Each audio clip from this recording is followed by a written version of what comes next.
Olá, eu sou a Carla Benevides e está começando mais um programa Argumento.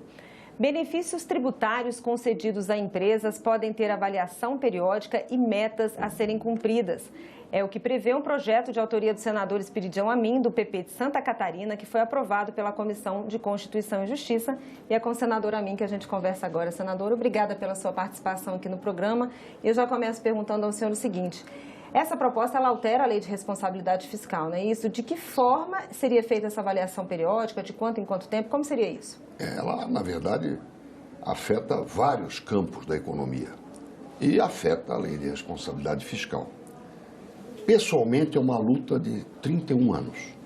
Eu apresentei um primeiro projeto, ainda muito rústico, simples, em 1991. Preocupado com o quê? Com a receita que o governo dispensa, ou seja, de que abre mão, e os incentivos, por exemplo, subsídio a juros, ou subsídio a setores, que o governo vem dando continuada e crescentemente. Você vê como ficou oportuno. Nos últimos dias, o ministro da Fazenda, Fernando Haddad, por não poder aumentar impostos e por não poder aumentar a base de tributação, por exemplo, no caso dos produtos chineses, ele teve que recuar, ele está anunciando que vai abrir a caixa preta dos subsídios, dos incentivos fiscais. É exatamente isso.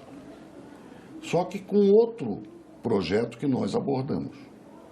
Ele quer o dinheiro, ele quer cortar subsídios que ele considera injusto para gerar receita. O nosso projeto é mais modesto, mas mais iluminado. Nós queremos avaliar, olha bem, há 31 anos, nós queremos avaliar se estes recursos de que o Estado abre mão, União, Estados e municípios, que é um projeto de lei complementar, ou o dinheiro que o Estado coloca à disposição de uma atividade, se ele compensa, quer dizer, a perda da receita ou o gasto, se compensa do ponto de vista de geração ou manutenção de emprego, competitividade do setor, quer dizer, isso cria uma condição para o Brasil ganhar um espaço e beneficia o consumidor. Nestes 31 anos, nunca avaliamos. Ou seja, o benefício é concedido quase que do agente governamental para o cliente, sem nenhuma transparência e sem avaliação. A conta hoje é a seguinte: o governo federal vai abrir mão neste ano de 400 bilhões de reais com isto. Se você multiplicar por 31 anos, seriam 12 trilhões de reais que o governo gastou sem saber se valeu a pena. Quer dizer, ninguém faria isso. Então, o que nós queremos com este projeto é submeter a uma avaliação a partir do IPEA, a partir de outros organismos e agências, se cada dinheiro, cada real de que o Estado abre mão ou que o Estado investe para beneficiar um setor, compensa quanto à meta alcançada para gerar ou manter empregos, assegurar ou conquistar competitividade para um setor, e se isso beneficia o cidadão. E como fazer essa medição, senador? Como medir essa relação custo-benefício? Isso aí é feito de uma maneira muito simples. Eu quero um benefício fiscal. Eu tenho que dizer para o governo o que isso vai representar de benefício para o Brasil, enquanto a emprego, quanto à competitividade do meu setor e benefício para o consumidor. Isso tem que ter uma medida, um número. E o Estado vai avaliar. Quem? O principal organismo é o IPEA, mas os ministérios da área econômica, da área social, enfim, os ministérios dos números, cabe ao governo avaliar se aquilo que eu prometi está sendo cumprido ou não, quinquenalmente, ou seja, num prazo máximo de 5 anos. É isso que eu queria saber. E qual a é partir esse prazo, daí, né? cabe ao governo corrigir, manter ou aprimorar o benefício. Ou, se for o caso, suprimi-lo. Se o custo-benefício for negativo, não há razão para que se o mantenha. O senador Cid Gomes chegou a questionar, porque tem um valor aí de 75% que teria que ser atingido. Ele chegou a questionar a questão de catástrofes, situações assim, de economia que ela não está desfavorável. Como fica isso exatamente? Ele tinha razão e isso está contemplado no projeto. A preocupação dele era quanto primeiro, uma dificuldade econômica mundial, que seria a queda do PIB. Isso está contemplado. E, no caso de uma perturbação climática, uma convulsão social, bélica, é lógico que isso está previsto no projeto. Isso suspende a avaliação. Ou seja, ela será postergada tanto tempo quanto necessário para compensar esse desastre, digamos assim, que ninguém pode desejar, mas ninguém dele está livre. Então, as observações do senador Cid Gomes eram pertinentes, já tinham sido acolhidas, foram esclarecidas ainda mais no último texto de autoria do relator, que fez um trabalho extraordinário, o senador Euriovisto Guimarães, realmente fez um trabalho de encher os olhos pela forma didática, clara, que ele conseguiu apresentar o projeto. Ele até falou, ele colocou assim, que é impressionante que até hoje não tenha nenhum mecanismo de avaliação, né? Nenhum país do mundo tem isso. Abre mão de 400 bilhões, passando pelas crises que o Brasil passou. Mas nisso aí não se mexe. Isso é como se fosse um direito adquirido, uma cláusula pétrea. E há ainda algumas dificuldades que nós temos que esclarecer. Especialmente a bancada do Estado do Amazonas. Zona Franca de Manaus. Teve a preocupação de que isso feriria. Queria até atribuir à própria Zona Franca de Manaus fazer essa avaliação. Esta parte nós não podemos acolher porque é inconstitucional. Quem atribui uma missão, uma tarefa a um órgão público é o Executivo.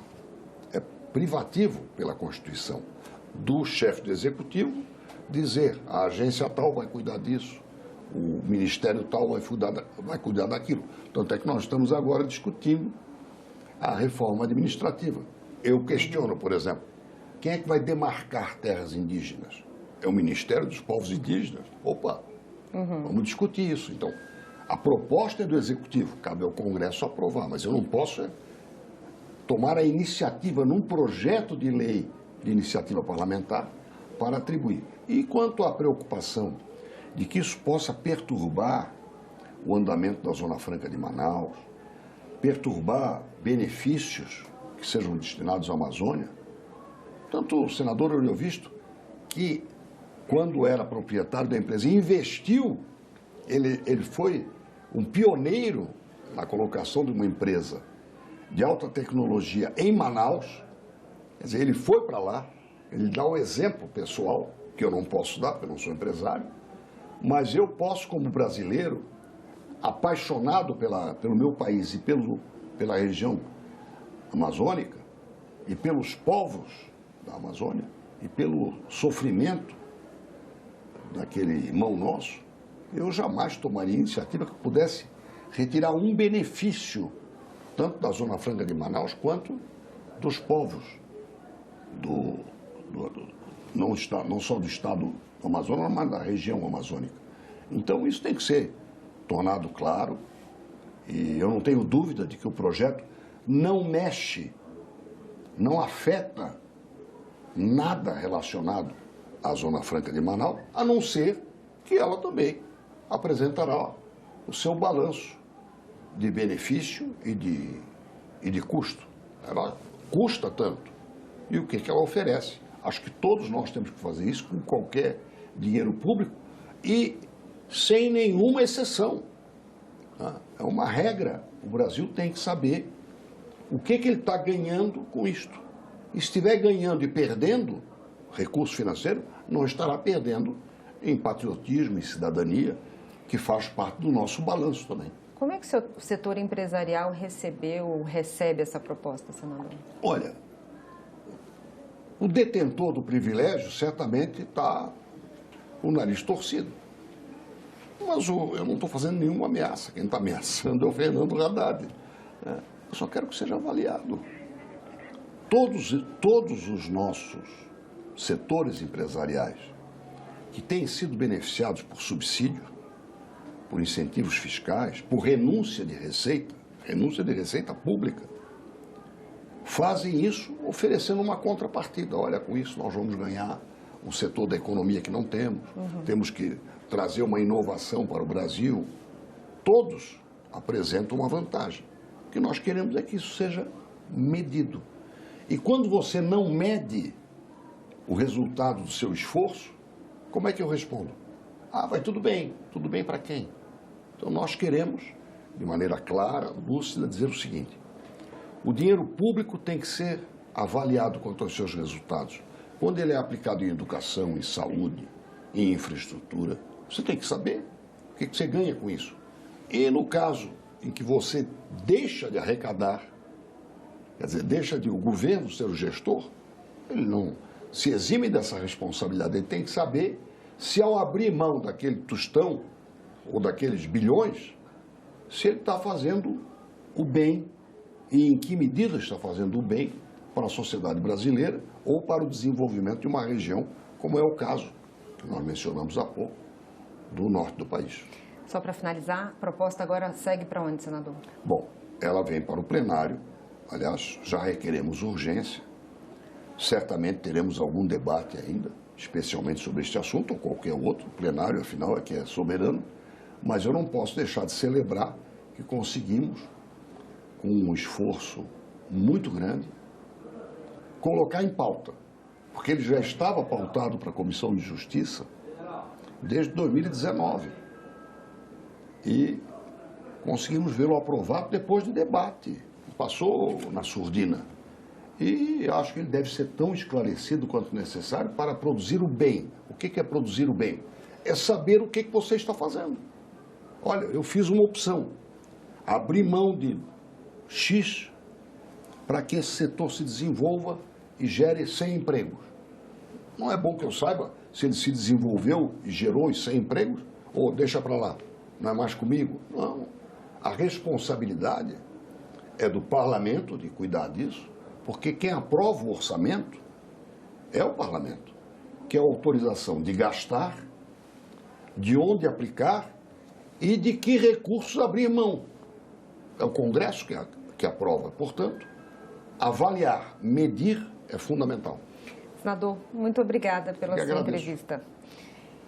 E eu agradeço a você também que nos assistiu. Se você quiser rever esse programa, é só entrar no nosso site senado.leg.br/TV ou no nosso canal no YouTube. Obrigada pela sua companhia e até o próximo argumento.